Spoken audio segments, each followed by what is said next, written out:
Bonjour à toutes et à tous. Je suis ravie d'être avec vous aujourd'hui pour célébrer les 40 ans de l'IRES, un événement qui est organisé en partenariat avec France Stratégie. Je suis donc Clara Fouché-Roger, journaliste à Newstank RH. Et le thème de cette table ronde porte sur les enjeux du monde du travail, les transformations du monde du travail et les enjeux syndicaux. Donc, pour aborder cette thématique, je vous propose de commencer par la première session sur les politiques économiques et sociales en Europe, en compagnie de Philippe Pochet, qui nous parlera des politiques économiques et sociales en Europe. Jérôme Gauthier, qui interviendra sur les politiques de l'emploi et du revenu renouvelé. Et Antoine Matt, qui conclura cette première session par un bilan de 40 ans de travaux sur la protection sociale. Et ensuite, je donnerai la parole à la salle afin que vous puissiez poser toutes vos questions. Alors, Philippe Pochet, vous êtes directeur général de l'Institut syndical européen, l'ETUI, et professeur à l'Université catholique de Louvain. Pourriez-vous nous en dire plus quant à vos thèmes de recherche ? Oui, merci. Je vais dire les thèmes de recherche peut-être à la fin de la présentation, qui fera plus de sens quand j'aurai développé, si vous voulez bien. D'abord, c'est un grand plaisir d'être ici parce que c'est un long compagnonnage avec l'IRES, depuis Jacques à Frédéric. Et je pense que c'est toujours important de réfléchir quand on a un anniversaire sur les 40 ans, de regarder le passé et d'essayer à partir de ça de pouvoir se projeter. C'est des moments importants institutionnels et je suis très content d'être avec vous. Malheureusement, je devrais partir très rapidement, à 11h20 maximum, parce qu'on fait aussi, et ceci est aussi important, les 50 ans de la CES, et on fait une série de films qui retracent la mémoire de la CES, parce qu'il y a une construction européenne, une construction syndicale, dans laquelle on n'a pas de mémoire. Et on a 30 interviews. Et donc, cet après-midi, je fais encore une série d'interviews. Donc, quand on a 15-20 minutes pour essayer de parler des politiques économiques et sociales, on a deux choix, où on essaye de choisir un sujet très précis et on se concentre, où on fait quelque chose de très vaste, une fresque. Et vous me connaissez, je suis plutôt proche de la fresque que du détail. Donc, je vais essayer de vous offrir une fresque qui commence en 58 et qui se finit en 2030. Donc, l'élément, je pense si on regarde un peu les évolutions, et je voudrais regarder les grandes évolutions, que je pense les évolutions structurantes, en commençant par la politique sociale. Vous connaissez la courbe de Phillips. J'ai essayé d'inventer le cycle de Philippe, qui est, pour le moment, n'a pas encore la même notoriété, mais il reste la validation de ce que je vais vous dire dans 5 ans, peut-être, ça aura une certaine validation scientifique. C'était de regarder les politiques sociales au niveau européen en termes de cycles.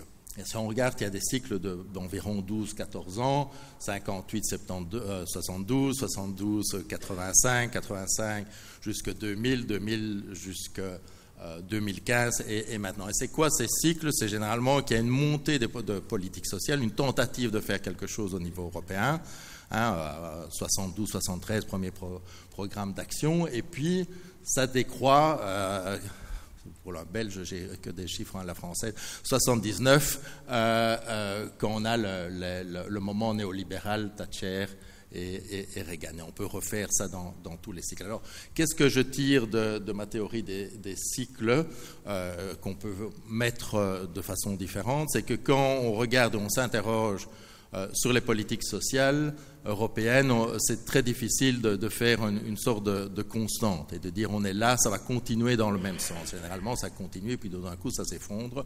Si on regarde les sujets deviennent très très différents. Si on regarde les instruments sont très très différents. Donc la difficulté, je pense que la leçon d'essayer de réfléchir le futur du social dans ce cadre-là, c'est qu'il est relativement indéterminé et que ce soit la situation basse ou haute, on n'arrive pas nécessairement à avoir des projections très crédibles.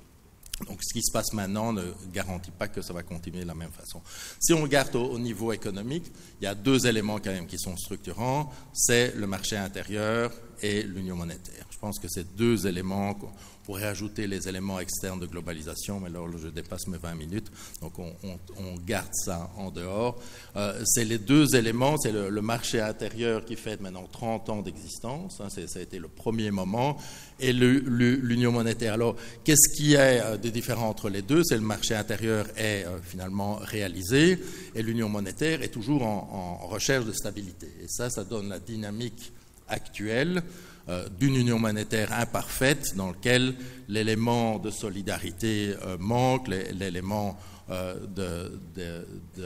constitutionnel manque et traditionnellement on dit il n'y a pas d'union monétaire stable sans État, c'est-à-dire sans solidarité, sans constitution, etc. Donc on a là un deuxième élément structurant au niveau européen, l'union monétaire, qui n'est pas stable. Finalement, on peut regarder le troisième élément, la politique, et c'est finalement l'élément le plus absent des réflexions sur le niveau européen. Je veux dire, si vous regardez à un niveau national, la première chose que les gens vont regarder, c'est les rapports de force politique. Je veux dire, c'est extrêmement rare dans les analyses européennes d'avoir quoi que ce soit sur le rapport de force politique. Pourtant, c'est assez intéressant. Si on regarde, c'est une immense domination du centre droit. Donc, à part la période de 1977 jusqu'à 2005, quelques années par-ci par-là, en moyenne, le centre droit gouverne l'Europe. Okay? Donc, ceci est déjà une variable explicative. Si le centre droit gouverne l'Europe, vous n'attendez pas nécessairement qu'il y ait une politique sociale développée, mais vous devez aussi, on doit se demander, beaucoup plus qu'avant, ou plus s'intéresser selon moi, quels sont les intérêts de ces partis politiques par rapport à la construction sociale européenne et pourquoi à certains moments ils sont relativement ouverts. Alors des deux, évidemment, le social n'est pas, on dirait de façon scientifique, c'est la variable dépendante, elle dépend de l'économique et du politique, elle n'est pas une variable en tant que telle. Si maintenant on regarde le futur, c'est très clair qu'on a un changement, pour moi, radical. Ce n'est pas une transition, c'est un changement, c'est le changement climatique. Okay? Alors, il peut, là aussi, si on reste relativement neutre, se découler en deux versions, puisqu'on parle de futur.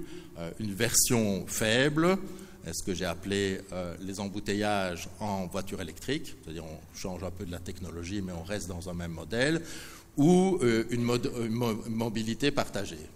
Les embouteillages en voiture électrique, il n'y a pas de perte d'emploi dans l'industrie automobile. Une mobilité partagée, il y a la moitié des emplois qui disparaissent, grosso modo, au moins. Donc on est dans des scénarios très différents. Alors maintenant, si on regarde le moment actuel, qu'est-ce qu'on a? Et donc le moment actuel est particulier, ce n'est pas quelque chose qu'on peut évidemment généraliser. On a ce fameux socle social et le programme d'action, mais on a surtout la directive sur le salaire minimum et la négociation collective.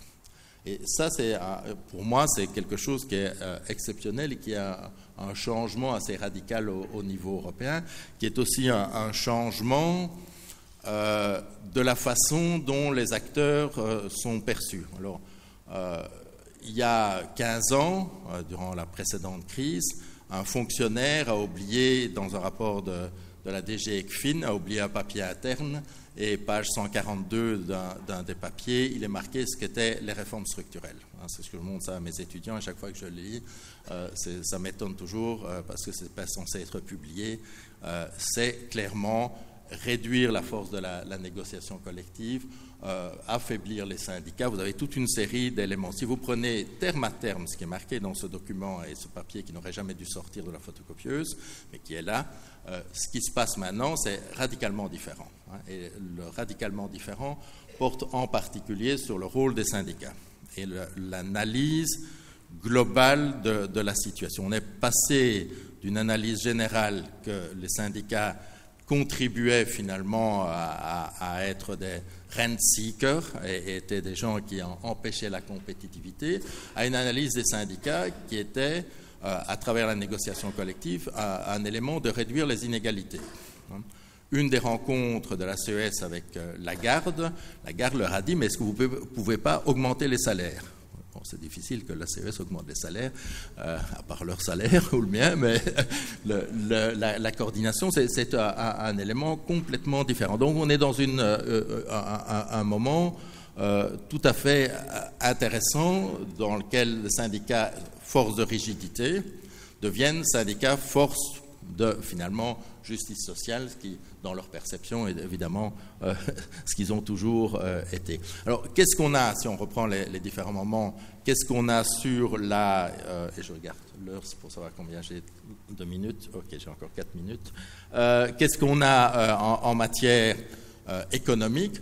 On a toujours ces tentatives de stabilisation de l'union monétaire. Et la stabilisation de l'union monétaire a été faite de deux façons. La crise précédente en dérégulant au niveau national, ce qui est une des possibilités, mais on a vu le coût en termes d'extrême droite et de populisme, j'y reviens.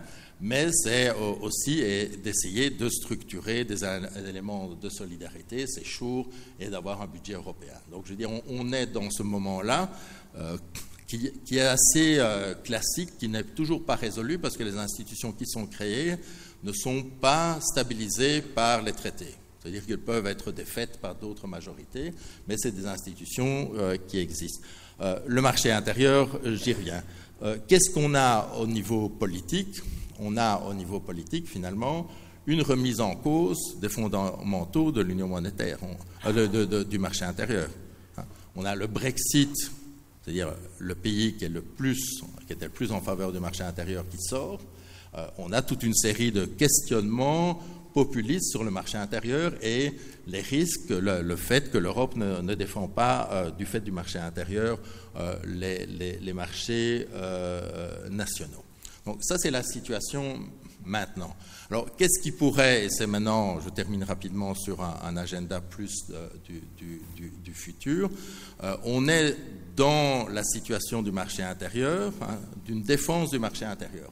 Et dans une situation de défense du marché intérieur, vous pouvez comprendre mieux pourquoi des partis de centre-droit vont soutenir des solutions qui ne sont pas les leurs. On n'a pas de changement de majorité. Depuis Barroso, on n'a pas un peu plus de gouvernement de gauche, on n'a pas un parlement à gauche, le SND continue de diminuer. On n'a aucun élément qui peut expliquer, parce que la gauche serait au pouvoir, qu'il y aurait quelque chose d'ambitieux. Donc si on ne peut pas expliquer par la gauche, on peut peut-être expliquer par le centre-droit, qui craint que le marché intérieur soit remis en question et est prêt à refaire des compromis. Ça devient intéressant. Un compromis nécessite à ce moment-là un agenda stratégique. Pourquoi cette hypothèse me semble valide? Parce que c'est ce qui s'est passé en 1985 quand le marché intérieur a été créé. Quand le marché intérieur a été créé, c'est au moment où, avec des gouvernements de nouveau de centre-droit, il y a eu une capacité d'ouvrir le dialogue social européen, d'avoir un programme d'action ambitieux, etc. Donc, ce qui me semble revenir maintenant comme enjeu central est celui du marché intérieur. En fait, des thèmes qui ont été relativement abandonnés, y compris par les syndicats, y compris par la recherche à l'Institut, comme les aides d'État, droit de la concurrence, politique industrielle, commerce. Tout ça, on voit bien que ça est remis en question et re-réfléchi. Donc, on a un nouvel agenda, si je termine là-dessus, pour le futur, à mon avis, qui est lié sur 3 grands éléments. 1, la poursuite de la réflexion sur l'union monétaire et la stabilisation d'une union monétaire. Quel mécanisme de solidarité. 2, comment est-ce qu'on peut repenser le marché intérieur sous les conditions d'autonomie stratégique et d'environnement. Et ça, tous les éléments du cœur de la construction européenne, à mon avis, sont remis en question, ou peuvent être remis en question, réinterrogés. Et finalement, le sujet que, vous savez, me tient à cœur, mais ce n'était pas le sujet du jour, c'est évidemment le changement climatique et comment cette transition juste s'inscrit dans une réflexion stratégique de vision, en même temps des syndicats en particulier, si on est sur la deuxième hypothèse. On a fait à l'Institut une grande conférence sur réflexion, qu'est-ce que font les syndicats si on est dans une situation de post-croissance. C'est une question qui réouvre des agendas de recherche importants, difficiles, mais qui me semblent être utiles pour le futur. Avec ça, j'espère vous avoir brossé un panorama suffisamment large. Merci.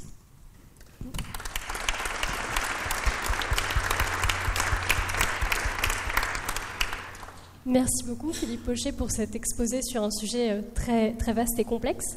Maintenant, Jérôme Gauthier, vous êtes professeur à l'Université Paris 1 Panthéon-Sorbonne et vous allez discuter des politiques de revenus qui ont été renouvelées, ce qui suppose de voir les défis qu'elles posent aux syndicats. Quels sont ces défis ? Oui, d'abord bonjour à tout le monde et je voudrais commencer par, comme Philippe Pochet, par dire que je suis vraiment très très heureux et très honoré d'être ici en tant que vieux compagnon de route de l'IRES finalement. Aujourd'hui je suis membre de la commission scientifique de l'IRES, mais j'ai eu beaucoup de collaborations dans le passé et j'espère aussi dans le futur. Oui, donc la demande qui m'a été faite, c'est de réfléchir un peu sur les politiques de l'emploi et les politiques de revenus, un peu en rétrospectif, et quels sont les enjeux pour les syndicats. Et ce sur quoi je voudrais insister aujourd'hui, en fait, c'est l'imbrication croissante en fait, de la politique de l'emploi et des politiques de revenus, et la complexification sur laquelle ça débouche, et aussi les nouveaux enjeux, je pense, pour les syndicats et pas seulement pour les syndicats.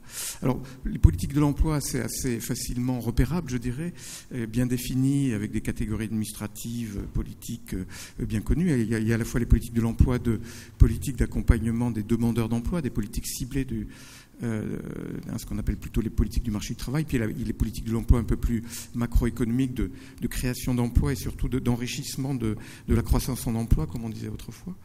Le terme de politique de revenus, lui, est quand même plus vague. Et je me suis posé la question, mais finalement, c'est quoi les politiques de revenus ? Il y a donc ici, j'adopterai une définition qui est peut-être un peu personnelle, mais c'est toutes les politiques de soutien et de garantie de revenus, mais qui vont depuis des interventions réglementaires, le salaire minimum, on a commencé à en parler, mais qui passe aussi par toute l'indemnisation du chômage, les aides sociales et tout le système socio-fiscal de redistribution, en fait. Hein, voilà. Alors, quels sont les grands moments ou les grandes étapes ou les grandes tendances plutôt de cette imbrication croissante de ces deux champs d'intervention publique ? Je crois qu'une des premières grandes tendances a été l'activation, évidemment, et en France, un moment très important, ça a été le début des années 2000, et notamment l'adoption du PAR, hein, du plan d'aide à la recherche d'emploi, qui marque un tournant important, d'une part par une intensification très forte de l'accompagnement en France, et d'autre part aussi de l'implication croissante de l'UNEDIC et donc du système d'indemnisation du chômage dans ce que l'on appelle les politiques actives de l'emploi. Par des financements, par des dispositifs particuliers, hein, des subventions à l'emploi qui étaient financées directement par l'UNEDIC, par aussi le recours par l'UNEDIC à des opérateurs privés de placement, faisant concurrence à l'époque à la NPE et créant d'ailleurs des tensions avec la NPE. Donc ça, c'est un moment important. Et en même temps, l'indemnisation du chômage elle-même va être mobilisée comme un instrument d'incitation au retour à l'emploi. De plus en plus, en fait. Et donc, on va passer, en fait, d'une conception de revenus de remplacement, qui était la conception plutôt assurantielle, à une conception où, et comme le changement de terminologie était très explicite de ce point de vue-là, on transforme l'allocation chômage en aide au retour à l'emploi, on le conçoit comme un dispositif d'incitation à la reprise d'emploi. Et donc, on change de logique, en fait, même si ces considérations d'incitation n'ont jamais été absentes, évidemment, des systèmes d'indemnisation, mais là, c'est quand même un tournant relativement important. Et du coup, la question que pose ce tournant, c'est plus qu'une question de principe sur la conception même de l'indemnisation du chômage, mais c'est aussi des enjeux pratiques, aussi bien en termes d'efficacité et d'équité, comme diraient les économistes, au sens où même les études qui montrent, par exemple, que l'incitation de l'indemnisation peut avoir des effets sur le retour à l'emploi, donc elles sont diverses et parfois un peu contradictoires, mais même si on pense que effectivement cette incitation peut jouer, le problème qui se pose, c'est que l'on raisonne toujours sur des moyennes, des effets moyens. Et même si on fait revenir à l'emploi par l'incitation une minorité de demandeurs d'emploi, le risque est que l'on appauvrisse du même coup et par la même mesure un nombre plus important encore de demandeurs d'emploi. Et je crois que ça, c'est une question qui est au cœur quand même de la réforme récente de l'indemnisation du chômage et qui est très important. Alors, la politique de l'emploi, en fait, en faveur des chômeurs, elle repose aujourd'hui donc sur un triptyque qui est l'accompagnement, l'indemnisation du chômage, donc mobilisée pour le retour à l'emploi, et puis le contrôle et les sanctions aussi. Et ce qui est aussi intéressant de voir, c'est qu'au cours des années 2000, notamment avec la loi de cohésion sociale de 2005, mais on est revenu constamment sur la question du contrôle et des sanctions, en affinant la définition de l'emploi convenable, aujourd'hui de l'emploi raisonnable, enfin de l'offre d'emploi raisonnable. Le terme même de raisonnable est vraiment très intéressant parce que ça veut dire faire entendre raison, en fait. Soyez raisonnable. Donc même l'histoire des terminologies est toujours très intéressante. Et là, c'est là que j'en viens aussi à l'enjeu pour les syndicats, parce qu'évidemment, l'enjeu du changement de nature de l'indemnisation du chômage, c'est un enjeu très important pour les syndicats qui sont supposés quand même gérer le système d'indemnisation du chômage. Mais ce qui se passe du côté de l'accompagnement et ce qui se passe du côté du contrôle des sanctions fait peut-être moins l'objet d'un investissement du côté syndical en France, peut-être plus dans d'autres pays. Et en tout cas, ce qui est intéressant, c'est qu'on parle beaucoup des modèles nordiques ou des modèles étrangers. C'est vraiment dans la spécificité de la combinaison de ce triptyque, donc accompagnement, contrôle et indemnisation, que réside la spécificité des modèles nationaux, en fait. Et un des enjeux démocratiques, c'est quel contrôle démocratique on a de ces trois piliers du triptyque et quelle place pour les syndicats dans ce contrôle démocratique. Alors, deuxième tendance à l'œuvre, toujours, et qui va dans le sens d'une imbrication croissante des politiques de l'emploi et des politiques de revenus, et qui est en pleine continuité avec ce que je viens de dire sur l'activation de l'indemnisation du chômage, c'est l'activation aussi de l'aide sociale, en fait. Bon.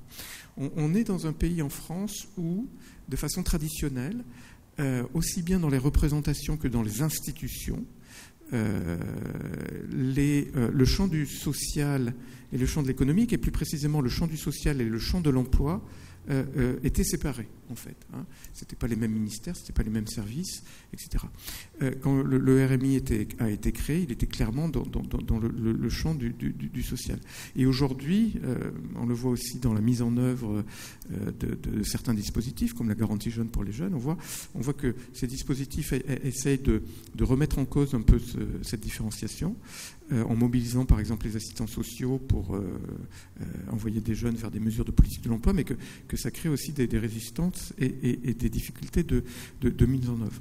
Mais en fait, depuis maintenant une trentaine d'années, on voit un brouillage voulu, mais un brouillage progressif de cette frontière stricte, et notamment à travers justement donc l'activation de l'aide sociale, et donc là aussi de les tourner vers la priorité de retour à l'emploi.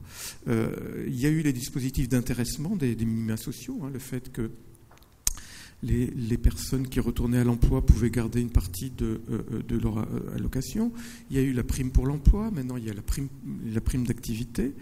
Et puis, il ne faut pas oublier que lors de la transformation du RMI en RSA, d'ailleurs il s'est passé une mesure de même type en Allemagne d'ailleurs, les bénéficiaires donc du RSA, maintenant du revenu minimum garanti, sont tenus de rechercher activement un emploi et de s'inscrire au service public de l'emploi. Donc ils sont transformés en chômeurs, en fait, ce qui n'était pas forcément. Et en Allemagne, on a eu, avec Hartz IV, on a eu une mesure de même type, en fait. Et du coup, le RSA est vraiment devenu ce qu'il était déjà de fait, mais il est devenu même dans sa conception même, le troisième pilier de l'indemnisation du chômage, en fait, comme ça a pu être dit par des travaux, notamment de Jean-Luc Coutin, de ses collègues, dans les années 90. Donc un pilier de l'indemnisation du chômage, et ce qui nous amène aussi à notre troisième tendance, parce que ce qui est très fort aussi en France, et qui peut-être marque une spécificité française forte, c'est que cette troisième tendance du recouvrement ou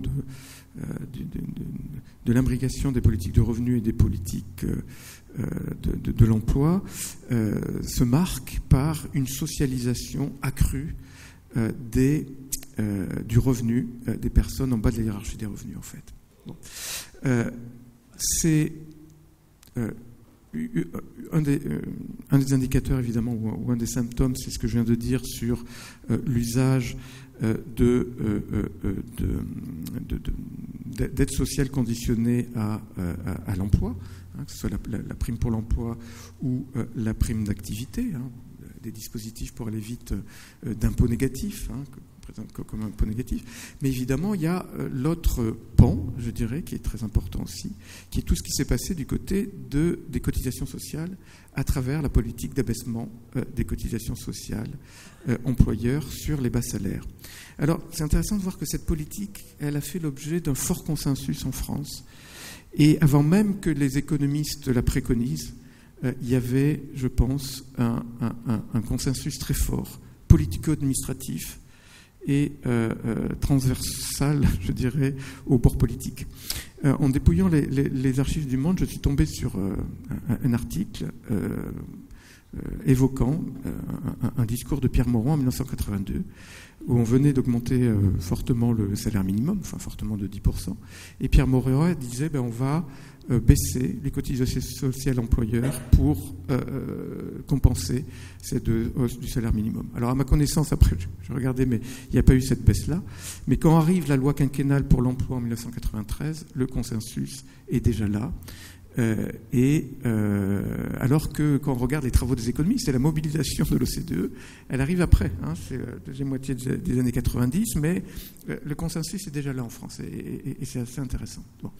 Donc, cette politique, elle est appliquée depuis maintenant 30 ans, bientôt 30 ans, et elle débouche sur quoi ? Sur un reprofilage de fait du taux de cotisation sociale, et notamment sur les bas salaires.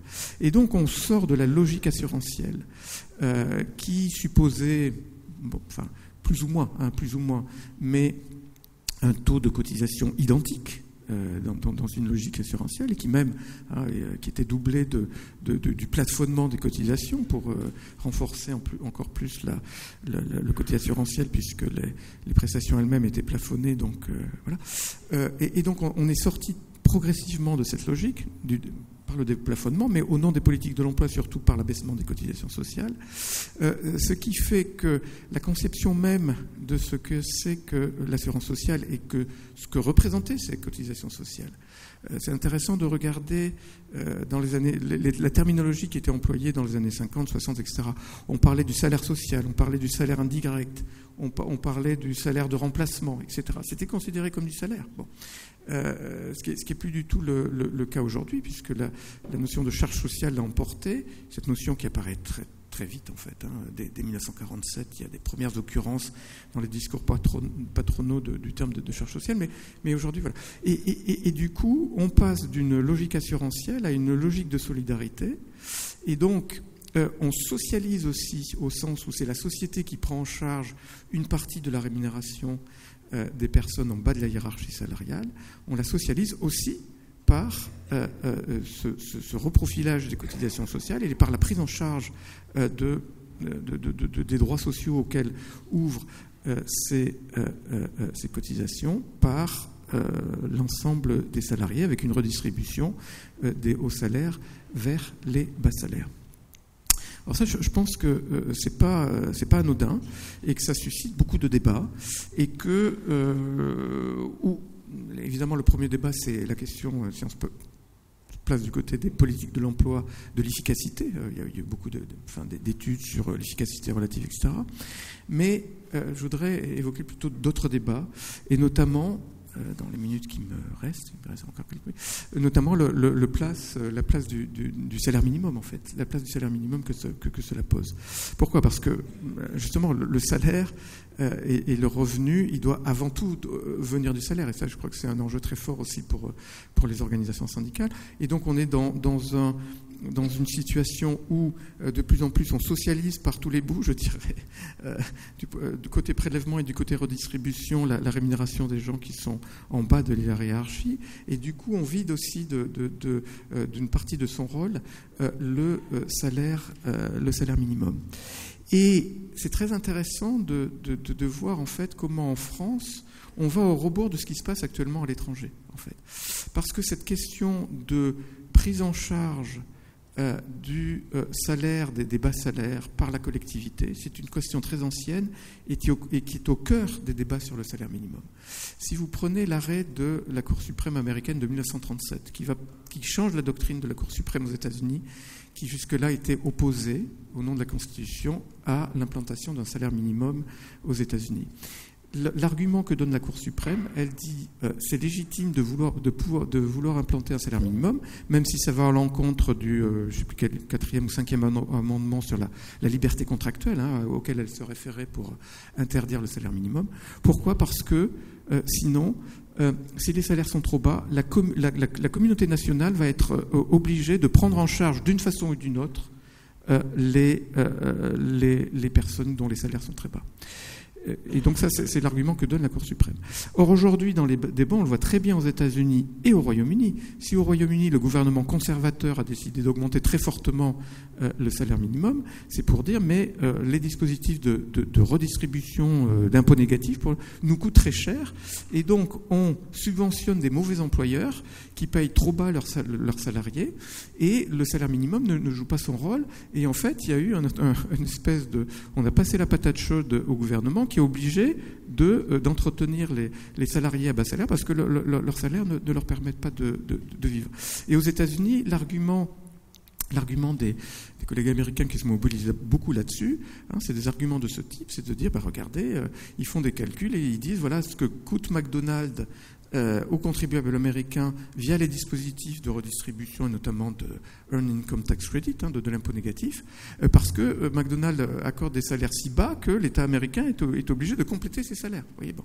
Et donc on est en plein dans ces débats dans les pays anglo-saxons, et dans les pays anglo-saxons, c'est un argument pour dire il faut augmenter le salaire minimum. Alors qu'en France, on est plutôt dans le débat inverse, et notamment martelé par le comité d'experts sur le SMIC, de dire mais ce qui compte, c'est le niveau de revenu que vous atteignez, et la combinaison salaire ou redistribution, finalement, qu'importe, et même il vaut mieux le faire par de la redistribution plutôt que du salaire.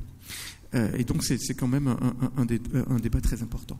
Et puis évidemment, faire reposer la rémunération des bas salaires en partie sur la solidarité nationale, c'est toujours dangereux parce que ça la rend, je dirais, dépendante des équilibres politiques et des décisions politiques. Et ça, c'est évidemment toujours problématique d'un point de vue. Voilà. Donc voilà un peu l'état des débats. Et voilà, il me semble que comment, de façon... Au nom des politiques de l'emploi, en fait, on a transformé assez profondément les politiques de revenus. Et aujourd'hui, je crois que il y a des enjeux politiques très importants, mais il y a aussi des enjeux syndicaux, parce que ça renvoie à des questions fondamentales qui sont mais qu'est-ce que c'est qu'un revenu, qu'est-ce que c'est qu'un revenu du travail, qu'est-ce que c'est que le salaire minimum, qu'est-ce que c'est que l'indemnisation du chômage, qu'est-ce qu'elle doit être. Et donc ça, je crois que c'est au cœur quand même des préoccupations syndicales. Voilà, je suis arrivé à mes 18 minutes. Bravo. Merci beaucoup Jérôme pour ces éclairages. Et je vais maintenant donner la parole à Antoine Matt, qui est chercheur à l'IRES. Et votre propos portera sur les travaux réalisés à l'IRES ces dernières décennies sur la protection sociale. Et il me semble que vous avez un diaporama à nous montrer, qui accompagnera votre présentation. On peut commencer le diaporama. Oui, je suis chercheur à l'IRES depuis 2001 et mes activités portent principalement sur la protection sociale. Donc, je vais évoquer les travaux réalisés à l'IRES sur ce sujet.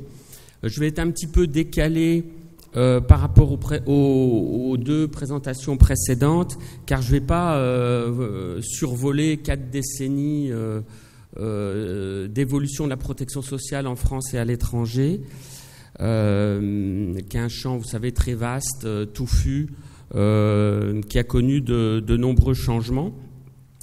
Aujourd'hui encore en France, avec on va dire, des réformes de rupture, retraite, assurance chômage, aide au logement, mais aussi des profondes transformations à bas bruit et hors débat et hors visibilité, alors longtemps sur la santé, mais aussi sur la famille. Donc des transformations qui restreignent les droits, qui diminuent la sécurité sociale apportée aux personnes, qui cherchent à diminuer la part socialisée des dépenses de protection dans l'économie. Et on en a un tout petit peu parlé, on en a un peu parlé avec Jérôme, avec une réorientation des dispositifs au service d'une politique du marché du travail, j'allais dire plutôt à l'avantage d'une plus grande flexibilité ou précarité des salariés par les employeurs. Donc le diaporama que je vais passer va illustrer, va servir juste à illustrer des travaux de l'IRES sur la protection sociale. Je me suis basé principalement sur les articles parus dans la revue de l'IRES et dans les numéros spéciaux de la chronique internationale de l'IRES. Alors c'est un survol, c'est forcément très partiel, il y a beaucoup d'oublis, et puis il s'agit d'une vision un peu personnelle, très subjective. Alors la première diapo que vous avez depuis un instant, c'est intéressant parce que ça montre que la protection sociale est présente dès le début dans les travaux de l'IRES, puisque la première publication porte sur ce sujet, paru en 1983 sous la direction du directeur de l'époque, Edgar Andréani. On peut passer à la deuxième diapo, deuxième publication de l'IRES, une année plus tard, en 1984, qui porte aussi sur la protection sociale, mais cette fois en adoptant une perspective internationale, comparative. La comparaison a toujours été une constante, une sorte de fil directeur dans les travaux de l'IRES depuis ses débuts. Cette deuxième publication, d'ailleurs, je l'ai découverte il y a très peu de temps, est intéressante en ce qu'elle offre, je trouve, des perspectives de recherche intéressantes déjà. On peut passer à la diapo suivante. Alors ça, c'est juste, je vais vous présenter, vous illustrer les thèmes qui ont été abordés à l'IRES. Je vais vous les présenter non pas par un ordre d'importance, mais plutôt par l'ordre de présentation. Cet ordre de présentation, ça correspond grosso modo à l'ordre d'apparition dans les travaux de l'IRES, même si certains thèmes ont parcouru toute la période et d'autres sont apparus de façon plus sporadique. Certains travaux ont été ancrés dans l'actualité sociale à certains moments, les retraites par exemple, tandis que d'autres servent davantage sur le long cours à nourrir les débats, les réflexions des organisations syndicales. Je pense par exemple aux travaux sur les budgets de référence. On peut passer sur la diapo suivante. On va commencer, le premier thème, c'est les retraites à l'IRES. Ça a été beaucoup exploré, avec de nombreux travaux dans les années 90 menés par Lucia Proberts et Emmanuel Reynaud, autour de questions en débat, l'épargne, la capitalisation, les retraites complémentaires, avec une très forte perspective comparative, et d'ailleurs avec la création par l'IRES d'un réseau européen de recherche sur les retraites complémentaires qui a abouti à la publication de plusieurs ouvrages. En 97 et 98 également, il va y avoir 2 gros numéros spéciaux de la chronique internationale de l'IRES sur les réformes des retraites. Et d'ailleurs, les débats et les réformes des retraites ont été suivis, j'allais dire, en toute période à l'IRES. Et peut-être, on ne s'en souvient pas, mais jusqu'au début des années 2000, il y avait très peu de travaux en France sur les réformes des pays étrangers. Quand le corps a commencé à s'y intéresser, il disposait vraiment de très peu d'éléments.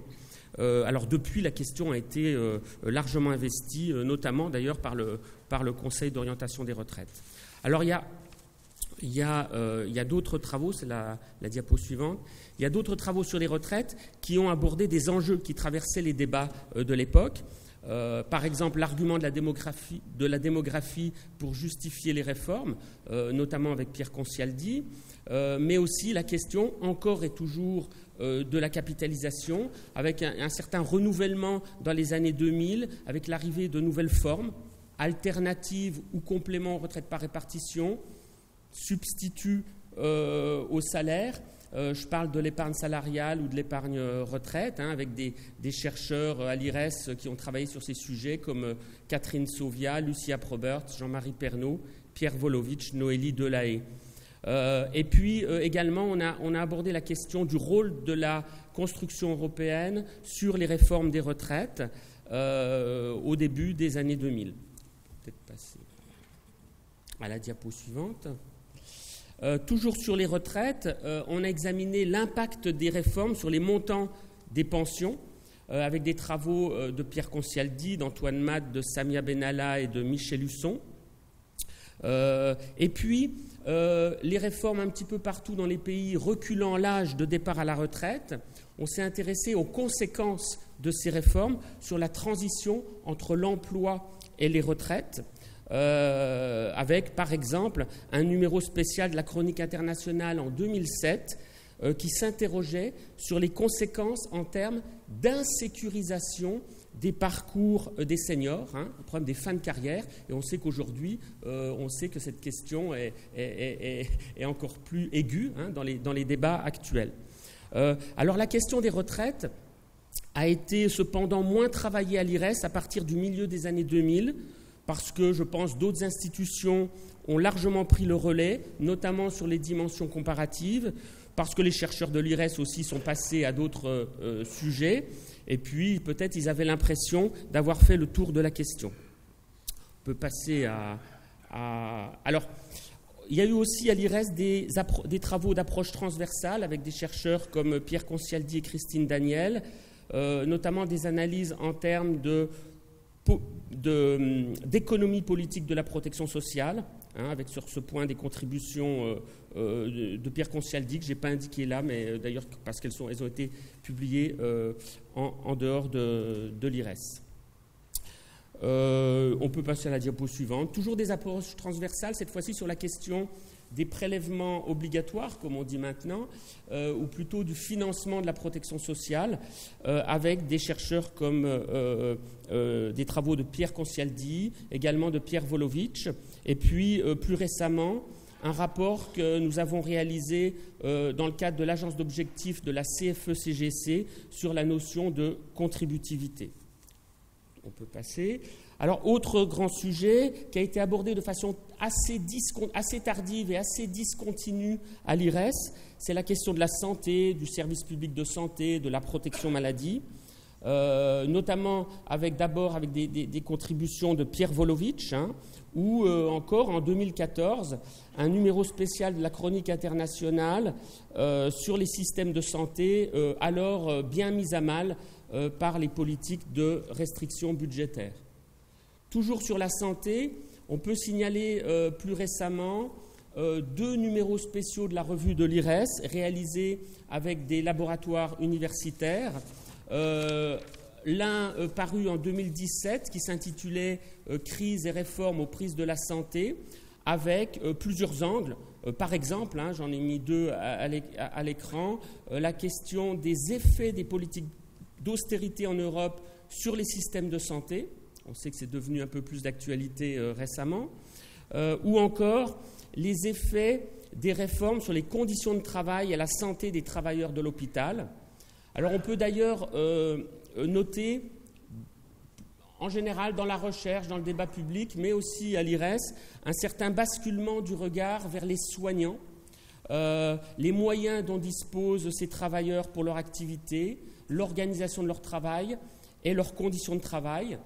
Et ce qui fait un peu écho à ces travaux sur les travailleurs du soin, ça fait aussi écho à des travaux récents qui sont encore en cours à l'IRES par des collègues sur les travailleurs du care, notamment dans le champ de la dépendance. Je pense à des travaux réalisés par Arnaud Trinta, Christina Nisoli et Christelle Meillan.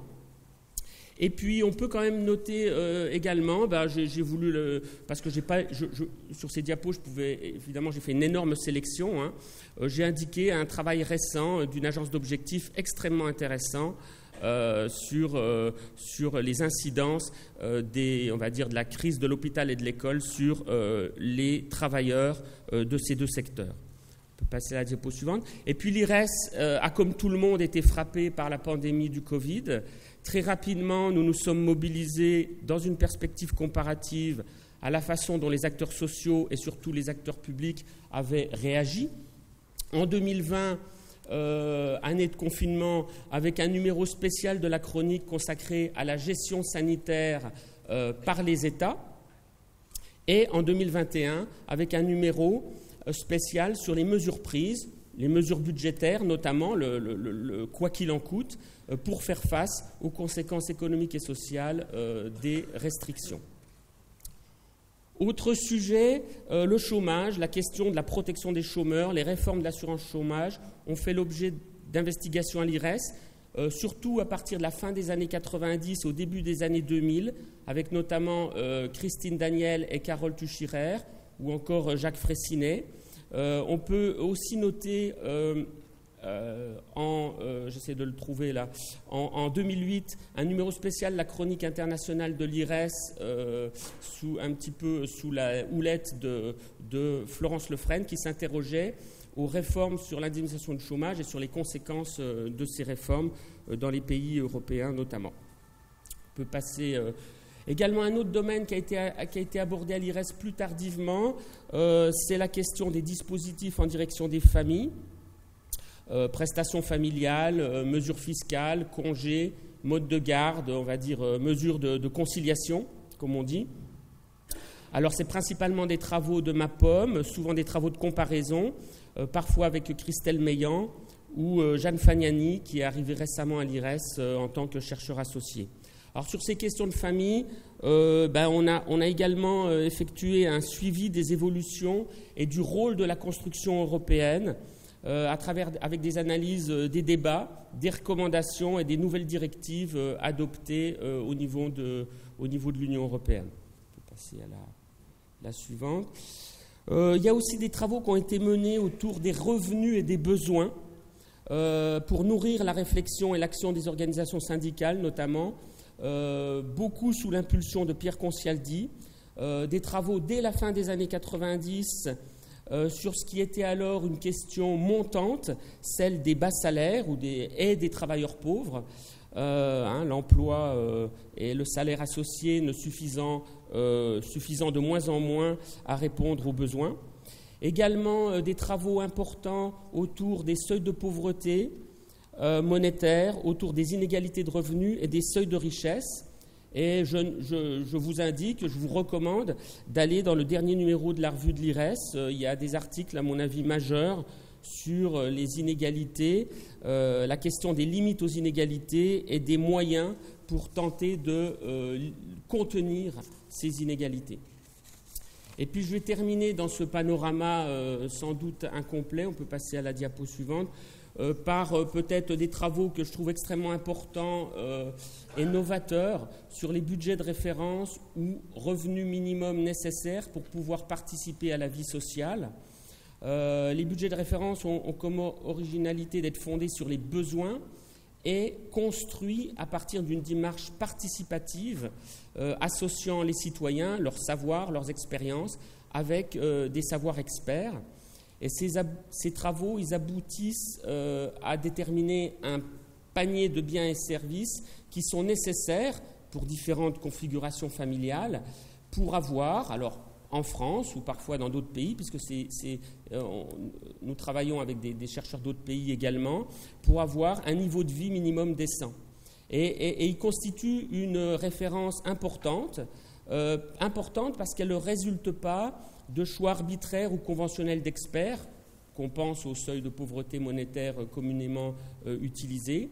Et puis surtout, ils peuvent ou ils peuvent ne pas servir à des usages multiples pour les acteurs sociaux.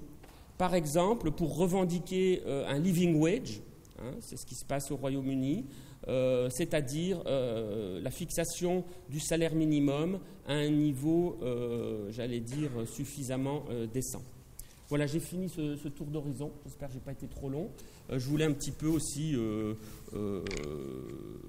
voulais vous remercier. Puis j'avais une pensée aussi à tous les collègues qui sont partis à la retraite ou ailleurs. Voilà, merci.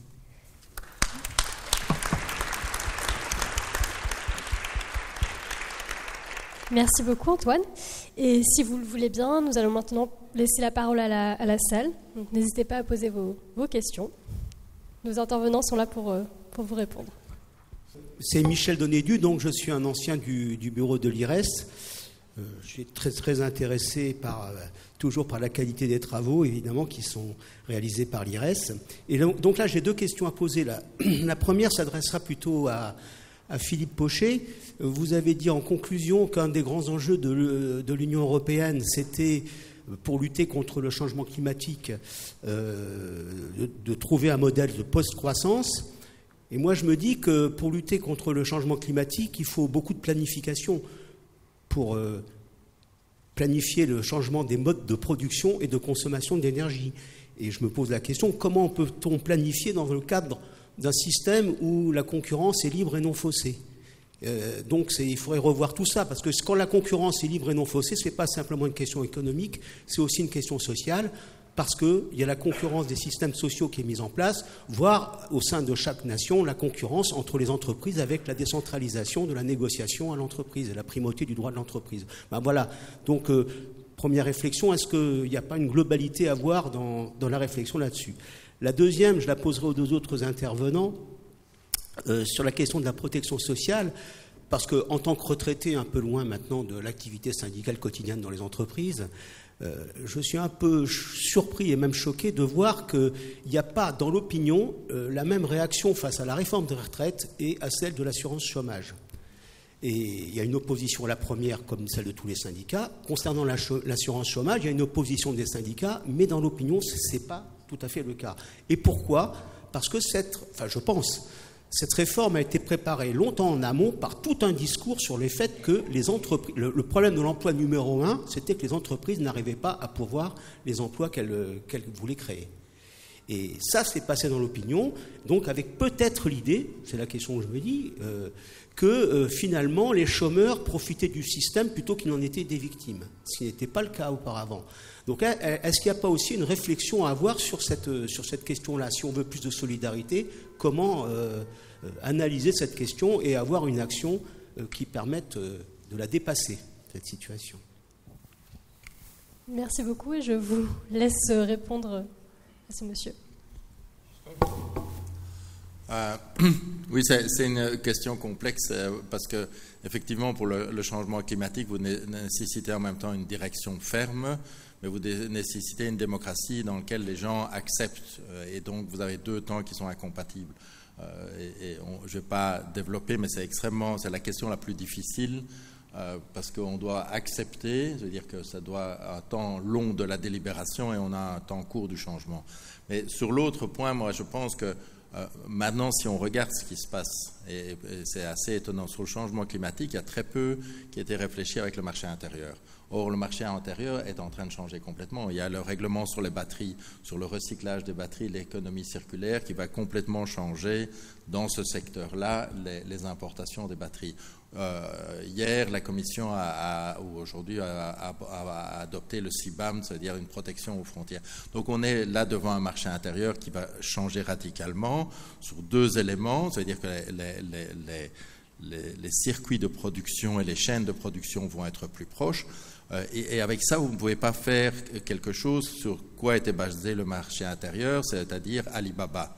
Des prix bas pour des consommateurs sans souci de l'environnement. Vous devez, si vous enlevez le prix comme élément central du marché intérieur, ce qui est difficile pour n'importe quel économiste d'avoir un prix qui ne donne plus le bon signal, et vous ne pouvez pas garder le prix parce que sinon si vous n'importez pas de Chine, vous prendrez du Vietnam, et c'est ce qu'on voit comme construction de blocs pour le moment, vous repensez complètement, et là il y a un vide sidéral. Je pense qu'il y a un vide sidéral pour le moment. Moi j'ai proposé de faire une sorte de réflexion autour de la qualité, parce que c'est autour de ça, une sorte de pacte social autour de la qualité des produits, qualité de l'emploi, qualité de vie. Projoli, Alibaba Projoli. Après mon cycle Philippe, c'est la 2e chose que j'essaye, pas avec succès modéré aussi, mais je pense que là, il y a un élément essentiel. On rentre dans un marché intérieur radicalement différent pour des questions environnementales et des questions d'autonomie stratégique, de nouveaux éléments géopolitiques. Et là, je pense que pour les syndicats, c'est vraiment un sujet à reprendre, parce que finalement, c'était le sujet qui a été traité au début du marché intérieur. Oui, sur la protection sociale, je reformule un petit peu l'interrogation. Pourquoi il y a mobilisation sur les retraites et pas sur l'assurance chômage ? C'est pas nouveau. Hein, ça, c'est une permanence en France. Il y a quand même, voilà, il y a eu d'autres réformes d'assurance chômage qui sont passées sans grande mobilisation. Moi, c'est hors de mon champ de compétences. Hein, c'est plutôt des politistes qui devraient vous répondre. Pourquoi ça ? Une des raisons, sans doute, c'est que la retraite, ça concerne tout le monde. Ou presque tout le monde sera concerné par la retraite, alors que l'assurance chômage, on n'est pas concerné, ou on pense qu'on ne le sera pas. Et peut-être à juste titre pour une partie de la population. C'est un des éléments, mais j'ai pas de réponse. Mais du coup, je prolonge. Pourquoi une mobilisation sur les retraites et pas pendant 2 décennies sur la santé ou sur la famille ? Et pourquoi toujours sur la santé un petit peu plus ? Parce qu'on a vu les dégâts de politique, on va dire de restrictions pour affamer l'hôpital public depuis 2 décennies, affamer l'hôpital public et les travailleurs et qui exercent leur activité. Mais les transformations sont profondes aussi. C'est pas des grandes réformes. Bon, moi je travaille plutôt sur la branche famille au sein du Haut Conseil à la famille, de l'enfance et de l'âge. Et en matière, il y a une énorme rupture dans les chiffres sur la branche famille, sur la protection des familles à partir de 2014. Énorme rupture historique qui n'avait jamais eu lieu depuis, on va dire, il faut que je fasse les calculs, 70 ans. Hein, c'est à bas bruit, c'est sans débat et surtout sans mobilisation aucunement des acteurs. Et bon, voilà, y compris les acteurs qui sont dans cette salle. C'est une réflexion. Hein, après, pourquoi et pourquoi pas. Bonjour, moi j'ai 2 questions. Il y a 2 sujets qui sont très peu abordés dans les médias, peut-être que vous les avez abordés dans vos recherches. C'est l'obligation de placement à Pôle emploi, par exemple. On n'en entend pas parler, pourtant c'est une question centrale. Il y a eu un procès il y a quelques années qui avait retenti, et puis après on n'en a pas reparlé. Et la deuxième question, c'est l'augmentation des cotisations patronales sur la retraite. Parce que ça aussi, c'est passé à l'as. On parle de tout, sauf de l'augmentation des taux de cotisation patronale. Comme si c'était impossible à faire. C'est plus un commentaire qu'une question. Hein. Donc, on sait que pour les retraites, et ça a été popularisé d'ailleurs, il y avait une sorte d'économie politique de la répartition réalisée par Michel Husson à l'IRES. Et on va dire, c'est ce qu'on connaît davantage aujourd'hui sous la forme de l'ABAC, du Conseil d'orientation des retraites, vous savez, avec les 3 variables d'ajustement, recul de l'âge de liquidation de la retraite, diminution des pensions ou augmentation des recettes, des cotisations. Et depuis une trentaine d'années, au moins, un des 3 éléments de l'équation est impossible à faire. Enfin, il est considéré comme étant hors du champ du possible. C'est celui d'augmenter des cotisations patronales ou autres, hein, d'ailleurs. Voilà. Mais c'est juste, c'était pas une question. Je crois que c'était plutôt un commentaire. Sur la première, le premier commentaire, j'ai rien à dire. Oui, sur l'accompagnement, en fait, c'est ça. Alors, c'est vrai que c'est une question assez complexe parce que on ne sait pas exactement ce qui se passe. C'est-à-dire, on a des chiffres sur l'intensification de l'accompagnement. C'est très net sur le nombre de prestations, etc. Donc, on a un ensemble de données qui sont relativement accessibles. Ensuite, par exemple, sur l'aspect contrôle et sanctions qui complète cet accompagnement. Dans quelle mesure le durcissement des critères a eu un effet sur les pratiques d'accompagnement et sur le contrôle et les sanctions effectives des chômeurs. Ça, c'est très compliqué. Moi, j'ai essayé de regarder un peu ça de près. Même en regardant les rapports du médiateur de Pôle emploi, parce qu'on pourrait se dire, si vraiment il y a des problèmes ou c'est jugé comme abusif, il doit y avoir beaucoup de plaintes. En fait, dans le rapport du médiateur, il y a très peu de plaintes de ce point de vue-là. Donc, la question, c'est toujours aussi, notamment peut-être aussi en France plus particulièrement, c'est qu'on développe des réformes, des mesures, etc. Est-ce qu'elles sont toujours vraiment appliquées ? Et dans quelle mesure ? Et en plus, et ça renvoie aussi à ce que ce que disait Antoine sur les réformes à bas bruit, etc. En France, on procède aussi beaucoup, certains politiques l'ont montré, par un empilement de réformes qui vont dans le sens d'une complexité, de layering. C'est la stratégie du layering, c'est-à-dire on met des couches successives qui complexifient les choses et qui ne rendent pas forcément évidente le repérage de tournants majeurs ou de ruptures, par exemple, etc. Et donc ça, c'est une première chose. Et la deuxième chose, c'est qu'est-ce qui change vraiment dans la mise en œuvre, en fait, quand on change des réglementations. Et j'ai l'impression que du côté, par exemple, des contrôles et sanctions à Pôle emploi, sauf peut-être sur la période toute récente où on a remis en place une spécialisation des conseillers et on a refait une cellule plutôt de contrôle. Malgré les changements depuis le 2005, j'avais pas l'impression que ça avait beaucoup changé dans la mise en œuvre effective, en fait. C'est ça aussi qui rend peut-être complexe les choses. Donc, je voulais évoquer les études sur impact social, transition écologique. Alors, Philippe Pochet a mis l'accent sur cet aspect-là, et c'est vrai qu'au niveau européen, ces études sont présentes depuis 20 ans, enfin que ce soit celles lancées par la Commission européenne ou la Confédération européenne des syndicats, notamment sous l'impulsion de Joël de Caillon. Mais on constate un décalage entre cette prise en charge au niveau européen et au niveau français, où ces études sont très peu nombreuses, alors que les études sur l'impact social des autres mutations, le vieillissement à travers la retraite, on a bien vu que c'était très développé. Le numérique, on pourrait évoquer les travaux, notamment d'Ilchani sur les plateformes ou autres. Donc, et par contre, sur la transition écologique, on peut constater qu'il y a un manque d'études en France. Donc, pourquoi un tel décalage entre le niveau européen et le niveau français? Je suis incapable de répondre à cette question sur le regard de Dominique Méda. Et non, je veux dire, ce qui est un peu étonnant dans le cas français, c'est qu'il y a beaucoup de choses qui sont en train de se passer au niveau international. C'est d'une richesse pour le moment depuis un an incroyable dans le domaine notamment du welfare state, de l'État-providence. Et ce qui se fait en France est relativement peu relié à ces nouveaux courants. Donc c'est plus, il y a beaucoup de choses et je suis toujours étonné que série de collègues anglophones ne citent pas Dominique, Éloi Laurent ou d'autres choses qui sont faites en France.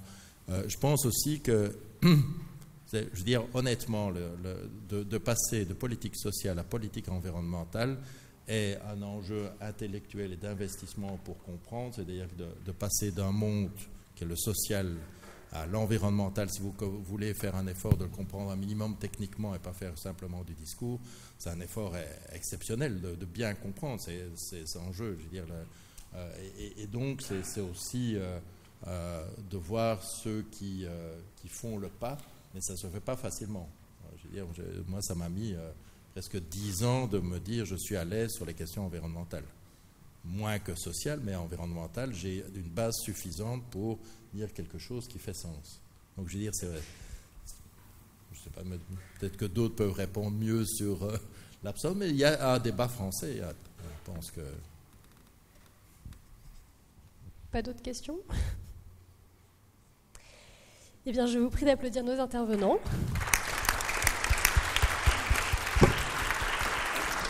Et nous allons prolonger cette matinée donc riche en échanges avec la seconde table ronde.